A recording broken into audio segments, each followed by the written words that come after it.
আপনি কি ভুলের ঊর্ধ্বে? সমালোচনার জবাব আপনি দেন না কেন?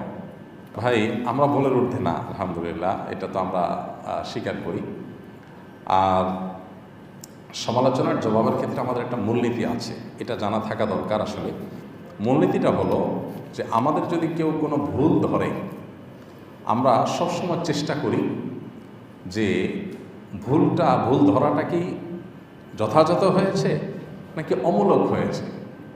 একটা হলো যে অযথাই তেনা পেঁচানো, অযথাই একটা বিষয় নিয়ে আপনার বিতর্ক সৃষ্টি করার চেষ্টা করা। আরেকটা হলো না, একবারে টু দ্য পয়েন্ট একটা সুনির্দিষ্ট স্পেসিফিক ভুল হয়েছে। এই দুইটার ভিতরে যদি আমরা দেখতে পাই যে কোনোটি আসলে সমালোচনাটা যথার্থ হয়েছে, আমাদের আসলে ভুল হয়েছে, সাথে সাথে আমরা যেটা করি, আমরা পাল্টা একটা বক্তব্য, একটা লেখনী দিয়ে আমাদের ভুলের বিষয়টাকে আমরা স্বীকার করি এবং পূর্ববর্তী যেটা আমাদের ভুল বক্তব্য ছিল সেটা আমরা প্রত্যাহার করি। এটা আমাদের একটা কমন নিয়ম, অনেকে হয়তো জানেন না। এর আগে আমরা আর্টিফিশিয়াল মেহেদি এটা ব্যবহার করলে উজু হবে কি না, আমরা বলেছিলাম উজু হবে না, কিন্তু পরবর্তীতে আমরা এটা নিয়ে আরও পড়াশোনা করলাম, বিভিন্ন ওলামা ইকরামের ফতোয়া আমাদের সামনে আসলো, তখন আমাদের কাছে পরিষ্কার হয়ে গেছে যে আমাদের আগেরটা ভুল ছিল। আর্টিফিশিয়াল মেহেদি এটা ব্যবহারের ফলে আমাদের ত্বকের উপরে যে আলাদা একটা স্তর পড়ে যায়, লেয়ার পড়ে যায়, মনে হয় লেয়ার পড়ে গেছে বলে মনে হয়, এবং সেটা দেখা যায় খসে খসে পড়ে। তো এটার কারণে অজু হবে না আমরা বলতাম, কিন্তু পরবর্তীতে আমরা এটা নিয়ে আরও ঘাটাঘাটি করলাম, জানাশোনা যখন আরও বাড়লো তখন দেখলাম যে না, এটা আসলে কেমিক্যালের কারণে চামড়ার উপরে থাকা এটা সূক্ষ্ম লেয়ার আসলে পুড়ে এটা পড়ে যায়। এটা মূলত ওই আর্টিফিশিয়াল মেহেদির কারণে লেয়ার তৈরি হয়েছে, যার কারণে চামড়ায় পানি পৌঁছাচ্ছে না, বিষয়টা সেরকম না। বিষয়টা যখন ক্লিয়ার হয়ে গেল, এ বিষয়ে দেশের বাইরে অন্যান্য আমাদের ফতোয়া যখন আমাদের সামনে চলে আসলো, তখন আমরা আমাদের আগের বক্তব্য প্রত্যাহার করে নিয়েছি। আমাদের পেজ চ্যানেল থেকে সেই ভিডিওগুলো সরিয়ে নতুন করে ভিডিও আমরা সেখানে আপ করে দিয়েছি। এবং মজার বিষয় হলো, আমাদের ইউটিউব চ্যানেলে প্লেলিস্টের মধ্যে একটা প্লেলিস্টের নামকরণই করা আছে এরকম, আমাদের ভুল উক্তি বা বক্তব্যগুলো। অর্থাৎ আমাদের শত শত হাজার হাজার প্রশ্ন উত্তরের মধ্যে যেগুলো ভুল হয়েছে সেগুলোকে আলাদা প্লে লিস্টে রেখে দেওয়া হয়েছে, যাতে করে মানুষ আমাদের ভুল দ্বারা বিভ্রান্ত না হয়, সেখান থেকে যাতে মানুষ সঠিকটা নিয়ে নিতে পারে। তো আমাদের কোনো সমালোচনা যদি যথাযথ হয়, মনে হয় আমাদের কাছে যে আসলে এটা আমাদের ভুল হয়েছে, তো সাথে সাথে আমরা সেটা নিজেরা সংশোধন করি, এবং সংশোধন করতে আমরা দেরি করি না, যত দ্রুত সম্ভব সেটা আমরা করি। আর এটা ইসলামের একটা সৌন্দর্য। আমরা তো সাধারণ মানুষ, আমরা তো তালিবে ইলম মানুষ।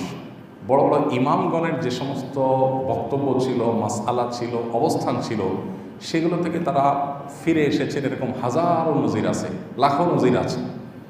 তাদের ফিরে আসাটা অবশ্য বেশিরভাগ ক্ষেত্রে ইজতিহাদি কারণে, আবার অনেকের ভুল থেকে ফিরে আসা বা নিজের অবস্থান থেকে ফিরে আসাটা ছিল আপনার ইনফরমেশনগত গ্যাপের কারণে, যে একটা জিনিস জানা ছিল না, তিনি জানছেন, তিনি ফিরে আসছেন। আরেকটা হলো যে না, একটা বিষয়কে তিনি এক অ্যাঙ্গেল থেকে দেখলেন, পরবর্তীতে ভিন্ন অ্যাঙ্গেল থেকে দেখলেন, তার কাছে মনে হলো এটা পরিষ্কার, এটা সঠিক, ইজতিহাদগত ব্যাপার। বড় বড় ইমামদের কথা বলছি। এই জন্য তাদের দেখবেন যে একই মাসআলার ক্ষেত্রে কয়েকটা মত আছে, একটা মত আগের ছিল আর একটা মত পরের হয়েছে। এটা ইসলামের সৌন্দর্য। শেখ নাসিরউদ্দিন আলবানী রহমতুল্লাহি আলাইহি সমকালীন যুগের মুহাদ্দিসদের মধ্যে বেশ সুপরিচিত একজন মুহাদ্দিস। হাদিস নিয়ে তার অনেক কাজ, বিপুল পরিমাণ কাজ আছে, আমরা জানি।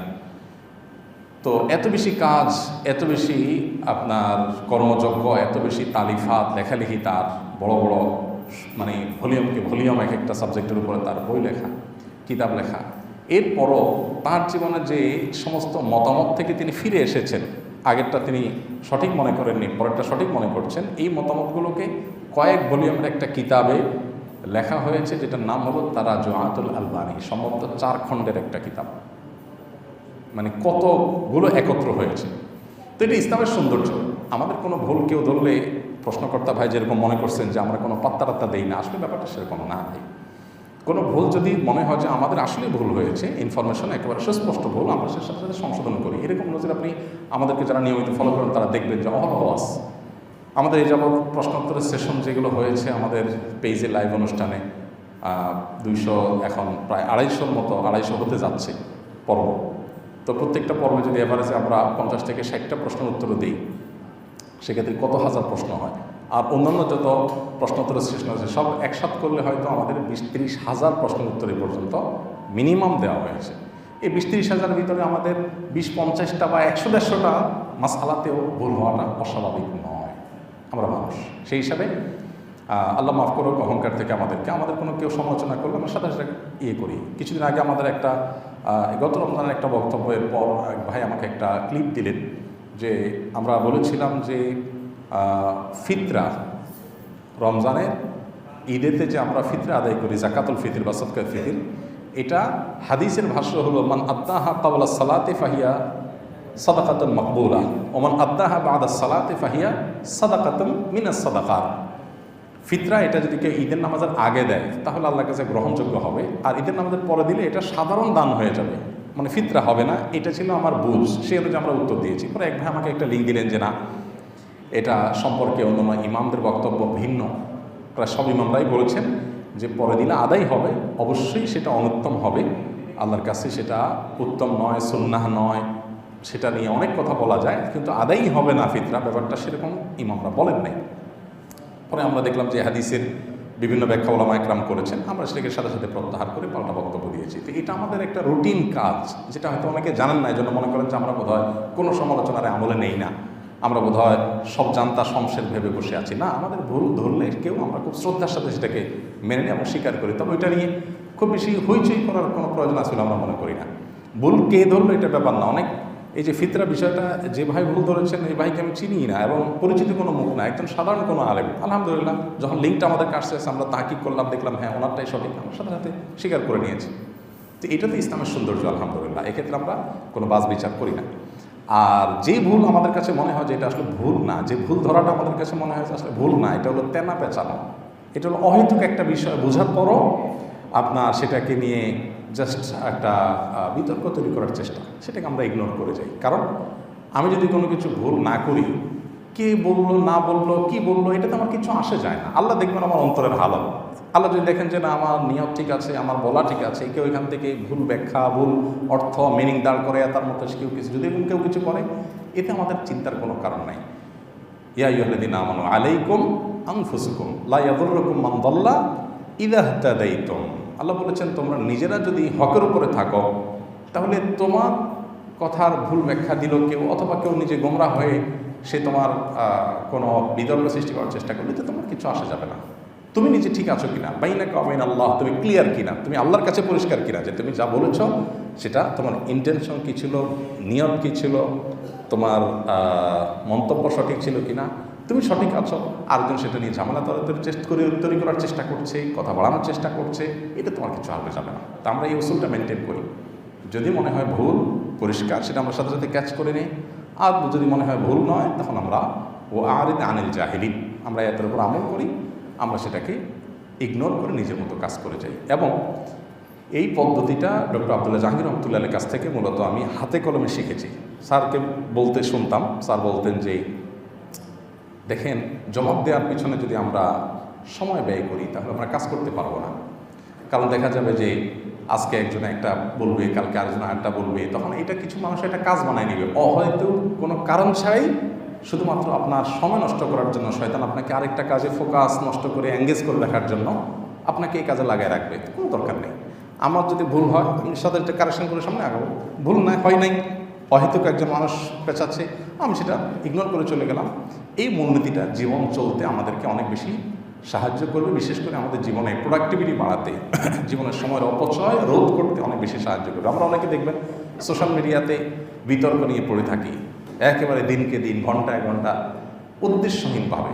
এর অর্জন কি, এখান থেকে আমার প্রাপ্তির কি হবে, অপ্রাপ্তির কি হবে, আমার লাভ কি লস কি, এই যোগটা অনেক সময় আমাদের করার মতো সুযোগ হয় না। আমাদের বেশিরভাগ এনার্জি নষ্ট হয় অন্যের পেছনে, আমার নিজের প্রোডাক্টিভিটির জন্য, আমার জীবনে বারাকা লাভের জন্য, আমার জীবনের অ্যাচিভমেন্টের জন্য, আমার গোলগুলোকে সাকসেস করার জন্য আমরা যতটা ফোকাস দেই, এর চেয়ে বেশি দেই হলো কে কী করেছে, কে কী বলেছে, এগুলোর পেছনে, যার কারণে আমাদের জীবনে অনেক কাজ করার সুযোগ হয় না। এই জন্য ভাই, এই মূলনীতিটা আমার তো মনে হয় যে আমরা অন্যরাও যদি অনুসরণ করি তাদের জীবনের কাছে লাগবে। কোনো ভুল হলে সেটা স্বীকার করতে চুল পরিমাণ কার্পণ্য করা উচিত না। কে ধরেছে এটা ব্যাপার না, সাথে সাথে সে স্বীকার করার মতো মানসিকতা থাকতে হবে। কারণ অহংকারের আলামতগুলোর ভিতরে একটা হলো বাতারুল হক, সত্য আমি জানছি, তারপরেও আমি তেড়ামি করতেছি, আমি গড়িমসি করতেছি, আমি একটা ধামাচাপা দেওয়ার চেষ্টা করতেছি, ইগনোর করার চেষ্টা করতেছি, এটা হলো অহংকার। সত্য জানছি, সাথে সাথে আমি স্বীকার করবো, ও আচ্ছা তাহলে আমি বলেছিলাম, ঠিক আছে, এটা আলহামদুলিল্লাহ। তো এটা ইসলামের সৌন্দর্য আলহামদুলিল্লাহ। আমাদের দেশটা তো এমন যে আমাদের দেশে হাফেজ সাহেবরা তারাবির নামাজে লোকমা খাইলে মুসলিমরা মনে করে হুজুর অযোগ্য, যার কারণে হাফেজ সাহেবরাও দেখছে যে মুসলিমরা যখন এত বেশি চালাক, তা আমরা একটু আরও বেশি চালাকি করি। কারণ ইমাম তো ইমাম, মুসল্লি তো মুসল্লি যত চালাকি করুক না, ইমামের চাইতে তো ইমামতি নামাজ রিলেটেড বিষয় তো চালাকি করে পারবে না। তো হাফেজ সাহেবরা অনেকে নেগোসিয়েশন করে নেয় যে ভাই তুই আমার লোকমা দিবি না, আমি তোর লোকমা দেবো না, আমার যেটা মিস হয়ে যাবে ওইটা তুমি পরে রিকভার করে নিবা, বা আমরা আলাপ করে রিকভার করে নিব। এই বেহুদা পাবলিক যাতে এটা নিয়ে তেনা বাঁচাতে না পারে, এই জন্য আমরা এই পলিসি করলাম। অনেক হাফেজ সাহেবরা এরকম নেগোসিয়েশন করে নেয়। তো অতি চালাকের যে অবস্থা হয় সে অবস্থা হয় আর কি। অথচ নামাজের মধ্যে ভুল হওয়াটা স্বাভাবিক, আলেমের ভুল হওয়াটা অস্বাভাবিক নয়, কিন্তু সেটাকে আমরা এটাকে নিয়ে আমরা অনেক বড় করে দেখি, যার কারণে আমাদের দুর্দশা হয়।